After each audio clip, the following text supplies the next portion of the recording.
이번 주에 제가 학생들과 함께 나눈 주제는 칼 로저스라고 하는 학자의 인간중심 상담 이론이었습니다. 이분이 지향하는 인간관은 완전히 기능하는 사람이라고 하는 이론인데요. 이것을 영어로 fully functioning person이라고 해요. 전적으로 완전히 기능하는 사람이다라고 하는 말이죠. 굉장히 매력적이죠. 완전히 기능한다. 우리가 사람으로서 완전히 기능하는 것이 참 어려운 일이고 매력적인 일인데요. 인상적이죠. 완전히 기능하는 사람은 어떤 사람인가? 한 5가지 정도를 얘기를 해요. 그 첫 번째가 경험의 개방성이에요. 완전히 기능하는 사람은 자신의 감추거나 숨기고 싶은 이야기도 개방한다. 이런 얘기죠. 그래서 우리가 교회에서 이렇게 간증을 하는 것은 완전히 기능하는 사람으로서의 하나의 관문이다. 이렇게 얘기합니다. 오늘 간증하신 우리 집사님들도 완전히 기능하는 사람으로서의 관문이라 생각해요. 저 역시 저의 이야기들을 30대가 되어서야 결혼하고도 한참 지나고 할 수가 있었어요. 공동체에서. 비로소 그때 제가 기능하는 것을 조금 느낄 수 있었거든요. 그 전까지는 하지 못했어요. 또 하나는 이제 그 실존적인 삶이라 그러는데요. 이것은 뭐냐면 경직되지 않고 주어진 현재 삶 가운데 도전하고 새롭게 시작할 수 있는 능력, 이것을 얘기합니다. 또 이제 세 번째는 자신의 삶에 대한 신뢰를 가진다. 그러니까 내 삶에 대해서 옳다고 느끼고 두려워하지 않고 신뢰하면서 내 자신을 믿는 사람이라고 얘기해요. 네 번째는 내가 한 결정을 믿고 즐길 줄 아는 사람이라고 하고요. 마지막 5번째는 창조성이라고 하는데요. 이건 뭐냐면 다른 사람의 인정에 인생의 목적을 두지 않아요. 다른 사람의 인정의 목적을 두게 되면 창조성이 나오지 않아요. 했던 대로 하게 되는 거잖아요. 근데 이제 완전히 기능하는 사람은 다른 사람의 인정의 목적을 두고 살고 있지 않기 때문에 삶 속에서 좀 창의적인 자세로 스스로를 표현하면서 살아간다. 이렇게 이제 말하고 있습니다. 제가 이제 이 부분을 공부하고 지내면서 또 한 주간 동안 저는 이제 또 디모데서에 나타난 바울을 좀 묵상하면서 설교 준비를 하면서 완전히 기능하는 이제 칼 로저스라고 하는 굉장히 중요한 사람이거든요. 이분의 이론과 성경의 이 사도 바울의 이미지가 굉장히 맞닿아 있다. 이것을 보게 되는 거죠. 자신을 부끄러워하지 않고 감옥에 있는 자신의 삶, 고난당하는 자신을 오픈해요. 그리고 자신의 과오를 오픈하죠. 내가 한때 사람을 죽였다.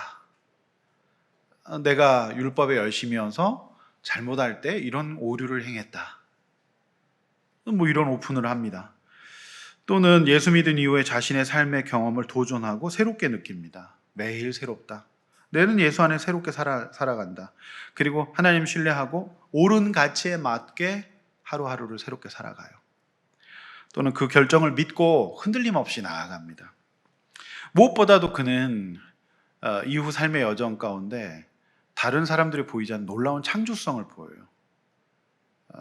자비량으로 사역하고 또 그의 선교 여정 가운데에는 놀라운 어떤 개방성을 보이고 있습니다.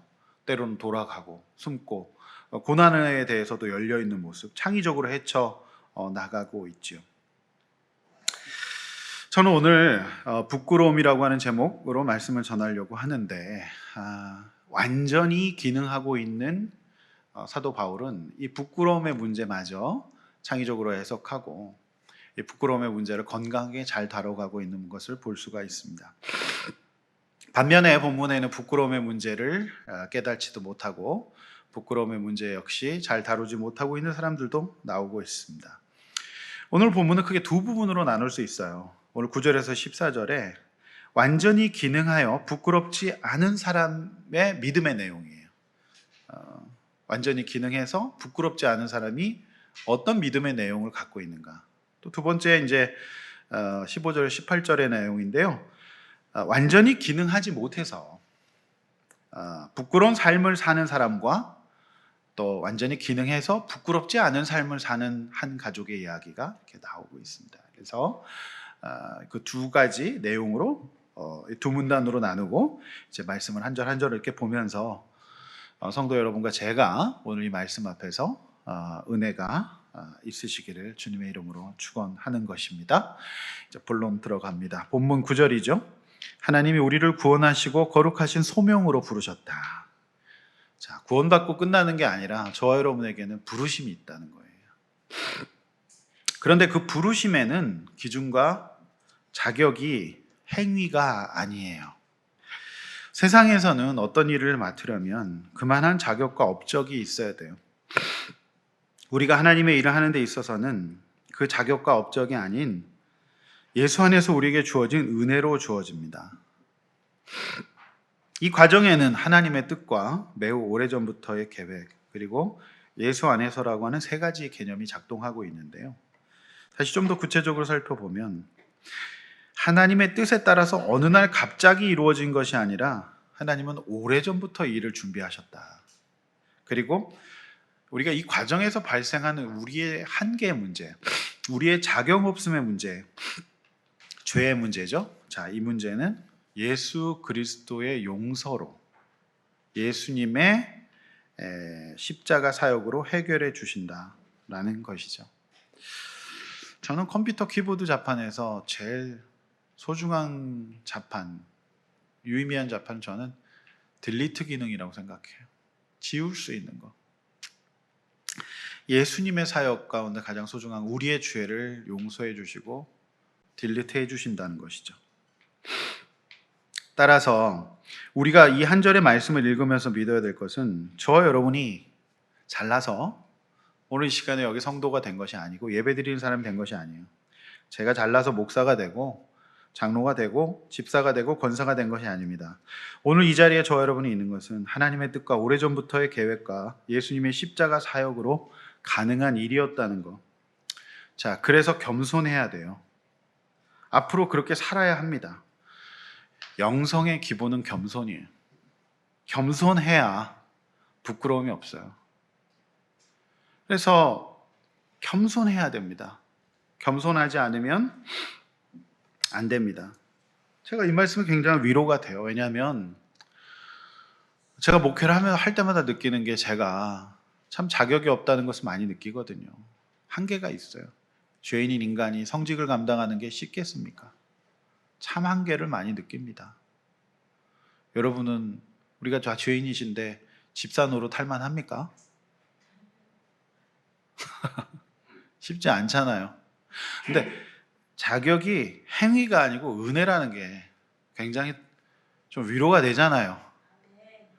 그러니까 조금 덜 부끄럽지 않으세요? 그것 때문에? 행위라면 우리가 어떻게 여기서 성도라고 하면서 예배 드릴 수 있을까요? 그게 좀 위로가 되는 대목이 아니겠습니까? 그게 우리의 부끄러움을 감춰주시는 거잖아요. 만약에 이번 한 주간 동안에 우리의 삶을 여기 화면에 비춰준다고 한다면 여기에 당당할 분 계시겠습니까? 난 당당합니다. 손 들어보세요. 손 드는 분 한 분 계셨어요. 김문우 집사님 요즘 좀 상태 좋다고 그렇게 당당하게. 네? 네. 행위가 아니고 은혜다. 그게 이제 우리의 부끄러움을 감춰주시는 거죠. 자, 10절, 11절. 예수님이 하신 일은 영적 사망의 문제를 해결하시고 썩지 아니할 생명을 드러내셨어요. 자, 이걸 복음이라고 얘기하는데 바울은 이 복음 전하는 사도와 가르치는 교사로 세움 받았어요. 우리가 여기서 주목해야 될 것은 사도 바울이 이 서술에서 그는 잘 따라가고 있다는 거예요. 그러니까 우리의 죄성은 누구를 따라가기 안 되게 만들어요. 우리는 내가 하고 싶은 대로, 내 방식대로, 익숙한 대로 살아가도록 죄가 우리를 이끌어요. 근데 바울은 계속 얘기해요. 세우심을 입었다. 그러니까 그전에는 사도 바울의 특징은 주도적인 인물이었어요. 굉장히 주도 면밀하고 앞서가고 판을 짜고 계획하고 막 이런 인물이었단 말이에요. 열심히 특심이었어요. 굉장히 주도적인 사람이었어요. 근데 이제 사도 바울이 예수 믿고 변한 것 중에 가장 큰 것은 따라가는 거예요. 주님보다 앞서지 않는 거죠. 우리 신앙생활이 그래요. 내가 적극적으로 뭘 하겠다는 것보다는 하나님이 인도하시는 대로 잘 따라가는 것이 중요합니다. 제가 그동안 목회를 해보면 망친 것은 제가 앞서가면 다 망쳐요. 근데 주님이 앞서가시게 하고 잘 따라가면 다 성공해요. 근데 우리의 죄성은 내가 자꾸 앞서가고 싶거든요. 내가 주도하고 싶고 내가 뭘 잡고 앞서가게 돼요. 근데 사도 바울이 계속 얘기하는 게 그거예요. 내가 뭘 한다고 해서 되는 것을 돌아보면 별거 없고 주님이 하시는 대로, 주님이 인도하신 대로 따라갔다. 새 옷을 입었다 그러지 자기가 세웠다 얘기하지 않잖아요. 인도를 잘 받아가는 경우가 옳은 경우가 훨씬 더 많았던 것 같아요. 부르시는 대로 세워주시는 것이 신앙생활이다. 세상은 그렇지 않아요. 결국 우리의 신앙생활은 세워주시는 하나님 앞에서 그냥 우리는 주저앉으려고 하고 내가 앞서가려고 하는 나와의 싸움이다. 그래서 우리가 나는 잘 따라가는 사람인가?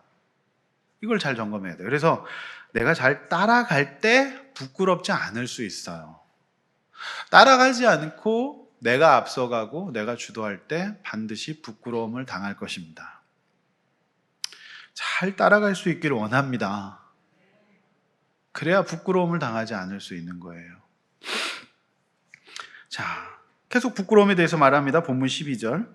바울은 자신이 복음의 일꾼으로 부르심을 입어서 그 일을 감당하면서 받는 고난을 이제 본격적으로 부끄럽지 않다. 이렇게 얘기를 하잖아요. 그러나 현실은 충분히 그가 부끄러워할 만한 상황이었어요. 1세기 당시에 로마 지하 감옥에 갇힌다는 것은 그야말로 인생의 막장이에요. 너무 바닥을 치는 거예요. 쓰레기 취급 받는 거거든요. 인생의 밑바닥이에요. 실패도 이런 실패가 없어요. 자, 그를 아는 사람들마저 그를 부끄러워하는 상황 가운데서 그가 부끄러워하지 않다. 그의 마음을 지키잖아. 어떻게 이럴 수 있을까? 자, 12절 중반절 중요한데 바울은 자신이 믿는 자, 곧 예수님이 어떤 분이신지를 알고 있다. 이렇게 말합니다. 그가 이런 참 부끄러움을 느낄 수밖에 없는 상황 가운데 그가 부끄럽지 않을 수 있었던 것은 예수님이 우리의 구원을 위해 십자가를 지고 고난을 겪으시고 부활하신 분이라는 것을 알았기 때문이에요.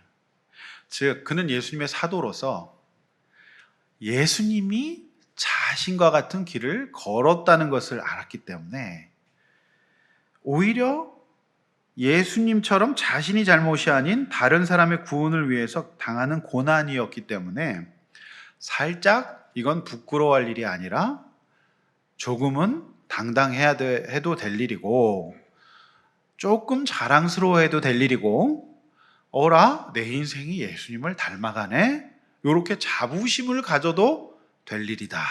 그렇게 이제 생각을 했던 거지요.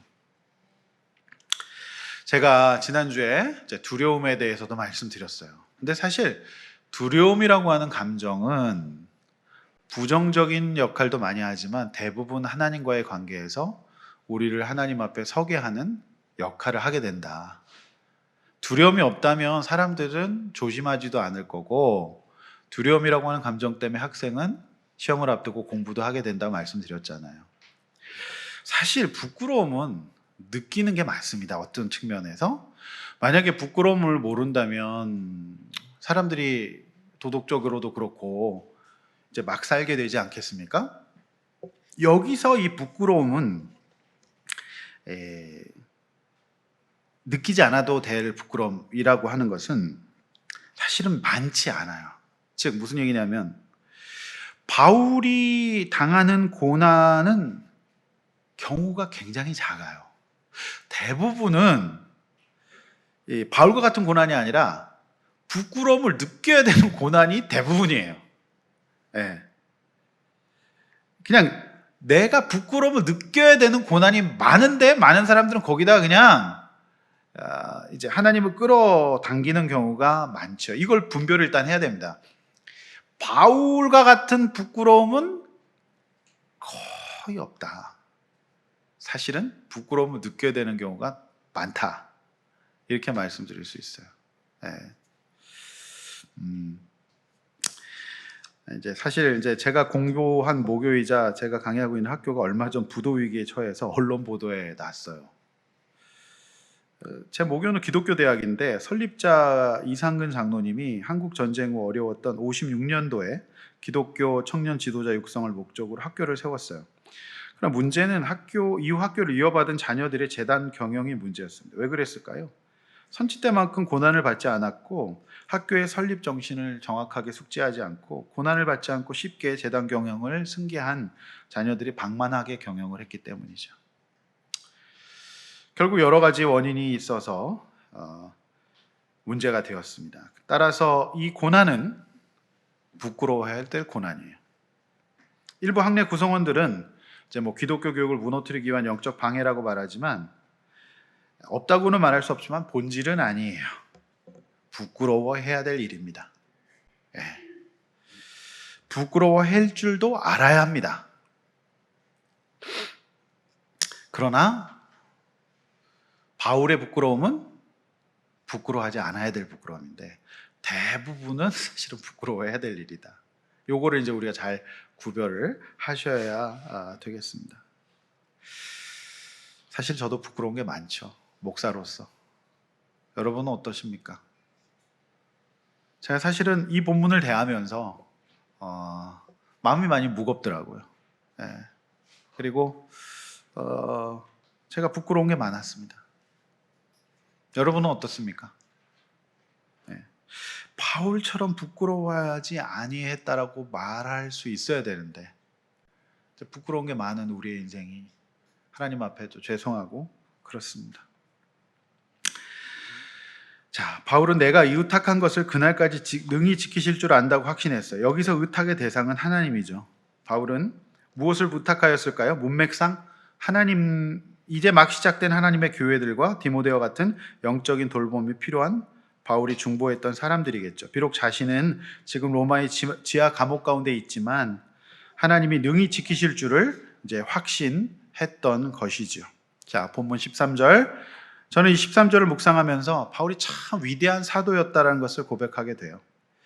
자, 그는 예수 안에 있는 믿음과 사랑으로 바른 말을 했다 이렇게 기록되어 있죠. 자, 그의 입장과 처지가 어땠어요? 답답하고 고난당하고 핍박당하는 로마의 지하 감옥이었잖아요. 보통 사람이 이런 환경이 되면 바른 말하기 어려워요. 여러분 몸 아프고 아무도 자기 곁에 없고 다 떠나면 바른 말 나오나요? 제가 목회를 하면서 참 제 한계를 느낄 때가 뭐냐면 이렇게 바울 같은 처지가 돼도 바른 말을 해야 되는데 그때 제 상처가 올라오더란 말이죠. 그래서 그때 참 제 한계를 느낍니다. 다윗을 보면서도 그래요. 어떻게 그렇게 평생 동안 자신을 괴롭힌 사울을 용서할 수 있을까? 참 그런 위대한 왕이다. 이런 생각이 듭니다. 대부분의 사람들은 이렇게 자신의 몸이 피곤하고 힘들면 막말을 하죠. 그런데 사도 바울은 어떻게 합니까? 바른 말을 했어요. 상한 말을 하지 않았어요. 예수 안에서 사랑과 믿음의 바른 말을 전했어요. 이것이 저와 여러분이 회개해야 될 모습입니다. 이렇게 할 때 부끄러움을 당하지 않을 수 있는데 이렇게 하지 않으니까 우리가 부끄러움을 당하는 거죠. 이렇게 하지 않아서 부끄러운 거예요. 그래서 저는 사실은 계속 노래가 생각났어요. 부끄러워, 부끄러워. 이거 계속 그 노래가 계속 저는 제가 이 노래를 하면서 또 부끄럽네요. 네.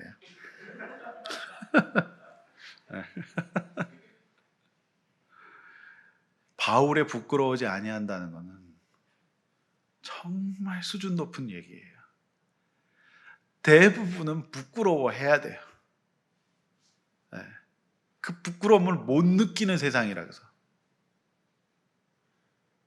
이 예수님의 부끄러움, 동참할 때 느끼는 부끄러움을 느끼지 않는 거는 거의 없다고 봐야 돼요, 사실.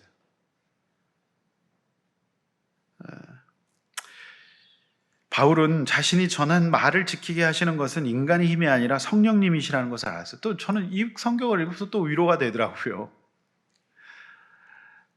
이게 사실 또 기독교 사역의 신비이자 매력이에요. 우리가 다 할 수 없으니까. 사실 사도 바울도 예수 믿기 전에 또 예수 믿고도 사실 사도 바울도 실수한 면이 있어요. 그가 이제 바나바와 충돌했던 적도 있거든요. 그러니까 사도 바울이 의지하는 거는 성령님이 너희를 인도해 주시리라. 그게 또 신비예요. 어떻게 사도 바울이 다 돌보겠습니까? 이게 또 굉장한 위로예요. 기독교 사역의 신비예요. 세상의 경영과 리더십은 자신들이 철저하게 관리하지만 기독교 리더십은 성령님이 인도하신다 라고 하는 그 은혜가 있어요. 사도 바울은 그렇게 얘기하는 거죠. 성령께서 만져주시길 원한다. 그래서 저는 이게 또 굉장히 위로가 되더라고요. 그래서 우리가 기도하는 거예요. 성령님, 여러분 자녀들을 여러분 다 돌볼 수 있습니까? 못 돌봐요. 그래, 장녀를 위해서 기도하는 거예요. 여러분 남편을, 아내를 다 돌볼 수 있나요? 못해요. 성령께서 지켜달라고 기도하는 거예요. 성령께서 인도하시는 거죠. 여기까지가 첫 번째 대지인데, 이 대목에서 우리가 묵상해야 될 것은 내 죄로 인한 부끄러움이라면 부끄러워해야 된다. 그런데 만약 그렇지 않은 사도 바울과 같은 온전한 믿음으로 인한 부끄러움이라면 부끄러워하지 말고, 이 부끄러움을 극복하려면 우리가 하나님 앞에서 행위가 아닌 은혜로 구원받았다는 겸손과, 그리고 하나님이 어떤 분이신지 복음에 대한 분명한 인식으로 넘어갈 수 있어야 된다라고 하는 거예요. 그러니까 이런 거죠. 예배드리기 부끄러워. 그리고 찬양하기 부끄러워. 또 밥 먹을 때 기도하기 부끄러워. 그럴 때는 어떻게 해야 되죠? 은혜로 구원받았다. 기도해야 되는 거예요. 부끄러워하지 말고. 자, 제가 이렇게 쭉 봅니다. 식기도 하실 때 부끄러워가지고 사람들 있는 데서 잘 먹을게요. 주님 감사해요. 이러면서 식사하시는 분도 계시거든요. 그냥 손을 막 들고 싶어 찬양하는데, 근데 부끄러워가지고, 너 어떻게 살았는데 네가 여기서 손 들고 찬양하니? 부끄럽죠. 근데 주님의 은혜로 하는 거죠. 부끄러워하지 마시길 바랍니다.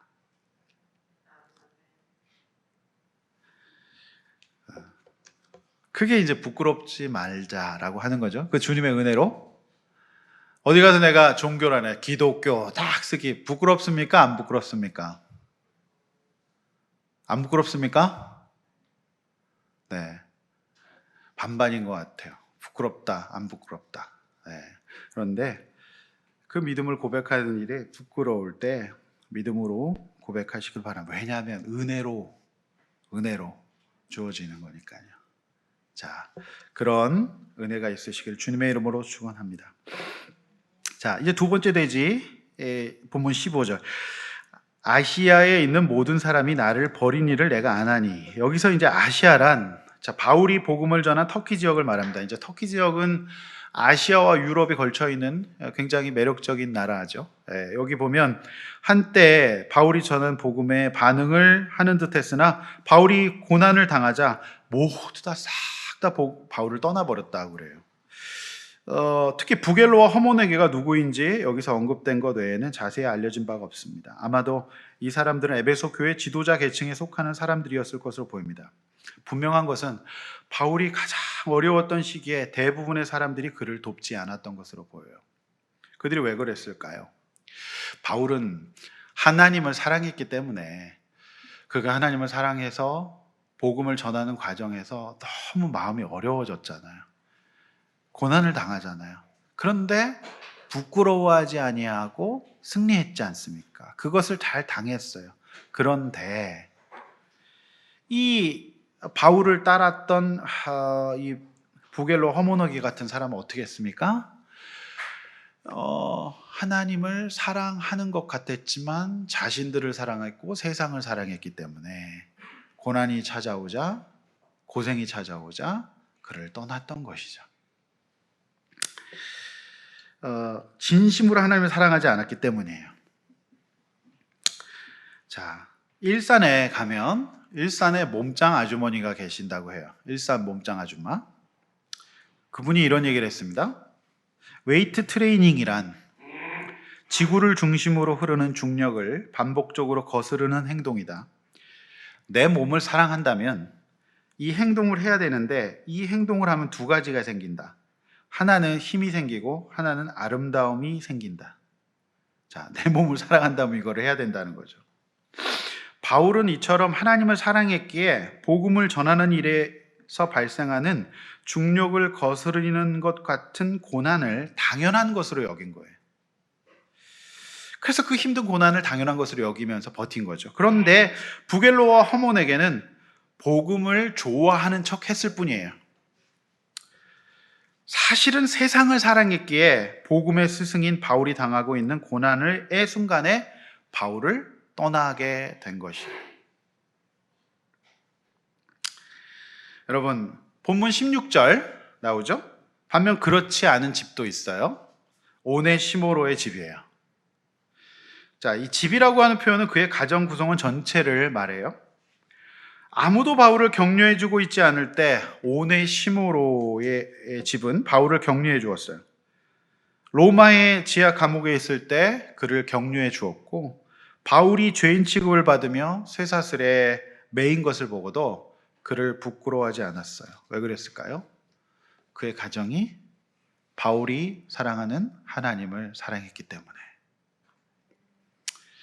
그 중력이 주는 고통, 그 고난을 피하지 않았던 거죠. 왜? 같이 사랑하고 있었기 때문에. 17절, 바울이 로마 감옥에 있을 때 그들은 부지런히 찾아와 만나 주었어요. 일종의 신방이었어요. 옥중 신방. 이처럼 성도와 성도가 하나님의 이름으로 만났을 때 그 모임 가운데 성령께서 함께 하시고 하나님께서 기뻐하시는 위로와 사랑이 넘치는 모임이 되게 하시겠죠. 18절이에요. 바울은 그들에 대해서 깊은 고마움을 느낍니다. 왜 안 그랬겠습니까? 그들이 에베소 교회에서 많은 영혼을 위해 봉사한 것을 잘 알고 있다, 이렇게 표현해요. 그래서 하나님의 교회가 되려면 이러한 오네시모로 같은 가정들이 있어야 됩니다. 그래서 그런지 저도 이번 주간에 어떤 성도님 가정에 제가 잘 알고 있습니다. 성경에 나온 똑같은 표현을 했어요. 제가 그런 표현을 이제 보내드렸는데, 제가 참 이 본문을 보면서 감사한 거는 실제로 우리 교회에 이런 오네시모로의 가정이 있어서 목사로서 얼마나 감사한지 몰라요. 저는 우리 성도님들 우리 교회에 주의 긍휼을 입으시는 오네시모로의 가정이 되시기를, 이런 가정이 생기시기를 주님의 이름으로 간절히 축원합니다. 함석헌 선생의 그 사람을 가졌는가라고 하는 시가 있습니다. 제가 좀 띄워드릴게요. 한번 제가 읽어드리겠습니다. 말리길 나서는 날 처자식 내맡기며 맘 놓고 갈 만한 사람, 그 사람을 그대는 가졌는가? 온 세상 나를 버려 마음이 외로울 때에도 저 마음이야 하고 믿어지는 그 사람을 그대는 가졌는가?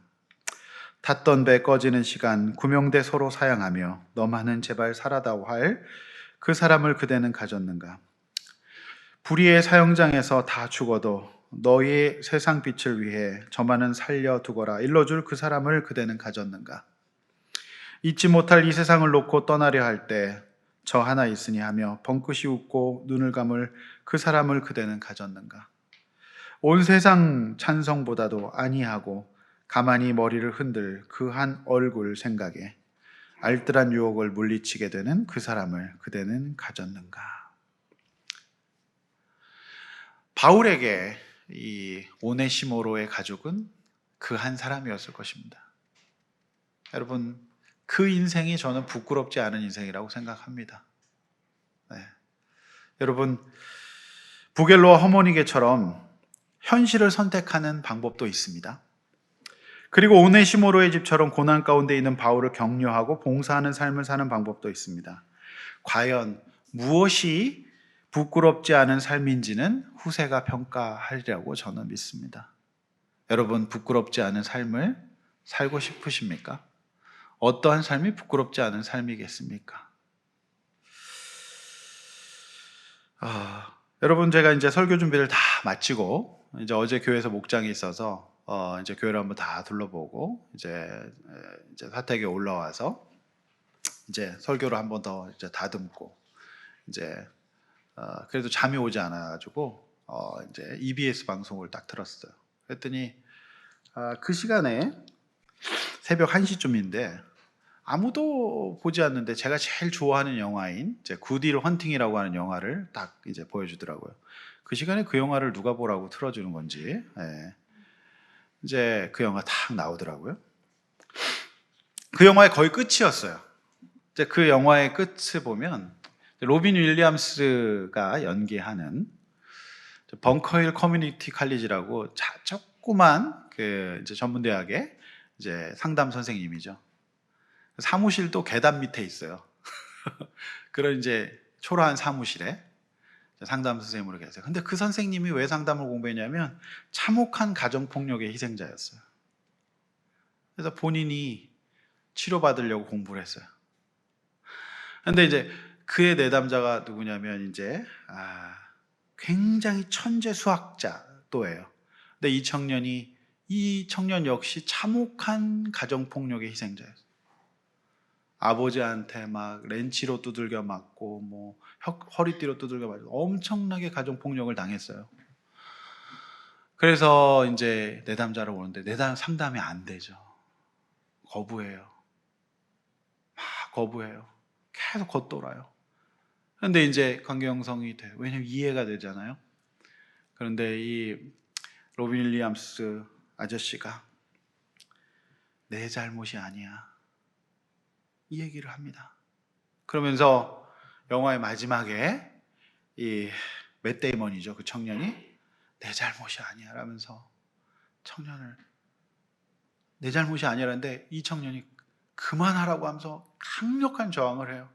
그러면서 이 상담자를 때려요. 그만하라고 막 이러면서. 근데도 이 선생님이 내 잘못이 아니야 하면서 품어줘요. 그러면서 안고 한참을 웁니다. 서로 내 잘못이 아니라고, 내 잘못이 아니라고 한참을 둘이 울어요. 네. 이제 거기서 이제 회복이 일어나죠. 회복이 일어나. 처음으로 한 어른하고 처음으로 회복이 일어나는 거예요. 한참 울읍니다. 네. 이제 그 선생님의 방에 그림이 하나 있는데 태풍 가운데 돛담배 하나가 딱 있는 거죠. 그게 이제 어떻게 보면 자신의 그림이에요. 자신의 어떤 메타포라 그러죠. 상징이에요. 그러고 나서 거기 회복을 받고 이제 이 청년이 회사 면접을 봐요. 그래서 합격해요. 수학 천재니까. 그래서 그 영화에 유명한 거는 이제 청소를 하면서 이렇게 사는데 그 학교에서 아무도 못 푼 문제를 얘가 이제 청소하면서 쓱 풀고 가는 거, 그런 거 있잖아요. 누가 풀었냐 막 이러고 난리가 나는데 내가 풀었어요 뭐 이러면서 그래서 교수가 막 난리가 나고 그런 내용이잖아요. 네, 그래서 얘가 이제 면접을 합격이 돼요. 그런데 이제 이 청년 맷 데이먼이 그 빈민가에 친구들이 있어요. 얘네 친구들 꼭 상당히 좀 살짝 우리 청년들하고 비슷한 느낌인데 청년들이 이제 폐차장에서 고물 엔진들을 뜯어다가 정말 차를 만들어줘요. 왜냐하면 이제 이 청년이 회사를 이제 출근해야 되니까 이 차 타고 가라고. 근데 맷 데이먼이 세상에 이렇게 처참한 차는 처음 본다. 멘트를 딱 날립니다. 제가 봐도 차가 처참해요. 근데 이렇게 좋은 차는 없다고, 엔진 끝내준다고 막 폐차장에서 자기들이 돈 모아가지고 조립을 해갖고 줘요. 그래서 이제 그 차가 굴러갑니다. 굴러가는데 정말 황당한 차죠. 근데 그 차를 타고 맷 데이먼 청년이 그 선생님의, 역시 그 선생님도 빈민가에 살아요. 쪽지를 남기죠. 선생님, 저는 회사에 안 가고 저의 사랑을 찾아 떠납니다. 이렇게 쪽지를 남겨요. 왜냐하면 이제 이 청년이 사랑을 받아본 적이 없으니까, 사실은 이제 이 청년을 사랑했던 자매가 있거든요. 정말 좋은 자매인데 얘가 사랑을 받아본 적이 없고 해본 적이 없으니까 상처를 주고 떠나보내요. 근데 이제 이게 회복이 되니까 이 청년이 내가 지금 해야 될 것은 사랑을 하기로 결정해요.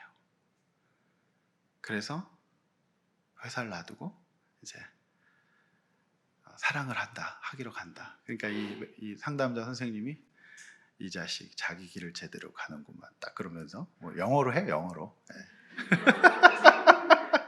상당히 기뻐하면서. 근데 영화의 끝이 그 고물차를 타고, 그 고물차를 타고, 권사님 너무 하품을 하시니까 좀 제가 굉장히 위축됩니다. 네. 그래서 이제 일부에 뵀더니 우리 유빈나가 계속 뭘 던져요. 그래서 굉장히 지금. 네, 어쨌든 자, 그래서 그 고물차를 타고 고속도로로 쫙 이제 가는 거예요. 그렇게 영화가 이제 끝나요. 네. 제가 그 내용을 보면 그렇게 끝나요. 제가 제일 좋아하는 영화거든요.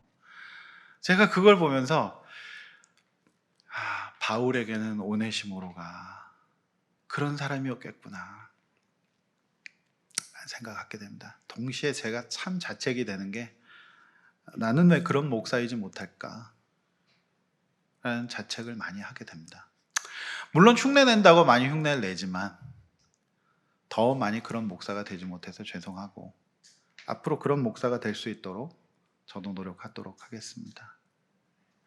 동시에 여기 또 오네시모로라 그러니까요, 여기 또 이제 오네시모로 옷이잖아요. 굉장히 또 상징적입니다.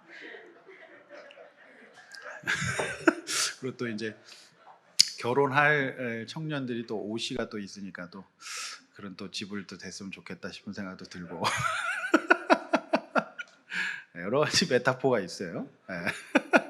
메타포는 상징이라는 뜻이에요. 은유라고 하는 뜻이죠. 오네시모로. 오네시모로가 옷이라는 거는 이제 조크입니다. 부끄럽습니다. 마지막에 또 이런 황당포를 날려서.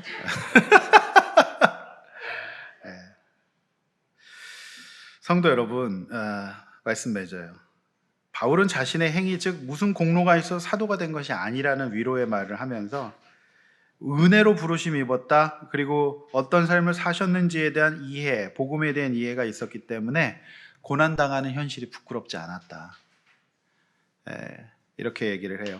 이제 우리가 살아가면서 부구엘로와 허모네게가 될 것인가, 오네시모로가 될 것인가는 오늘 설교로 듣는 저 여러분의 자유의지에 달렸어요. 누가 강요할 수 없어요. 저 역시 오네시모로가 될 것인지 부구엘로 허모네가 될 것인지는 저의 자유의지예요. 여러분의 자유의지입니다. 그것까지 하나님이 여러분 강제로 하지 않아요. 여러분이 선택하셔야 돼요. 그러나 오네시모로의 삶을 살 때 하나님이 여러분에게 부끄럽지 않게 살았다고, 주님 부르실 때 잘했다고 칭찬하실 줄로 믿습니다. 저 여러분이 우리 아둘람교회 공동체가 오네시모로가 존재하는 교회가 될 수 있기를, 또 그렇게 흉내낼 수 있기를 주님의 이름으로 축원합니다. 이렇게 한번 나눠봅시다. 바울처럼 세상에서 부끄러워하지 말고 지켜야 될 믿음과 사랑과 바른 말은 뭘까요? 부끄럽지만 지켜야 될 것, 그리고 오네시모노처럼 자주 격려하고 부끄러워하지 말고 부지런히 찾아가 만나줘야 될 사람은 누구일까요? 또 내가 우리 힘든 사람들 있는 곳에서 봉사해야 될 것은 무엇일까요? 이렇게 한번 나눠 보셔서 우리 행복한 선순환이 일어나는 우리 공동체 되기를 주님의 이름으로 축원합니다. 이 시간에 함께 찬양하고 기도하겠습니다.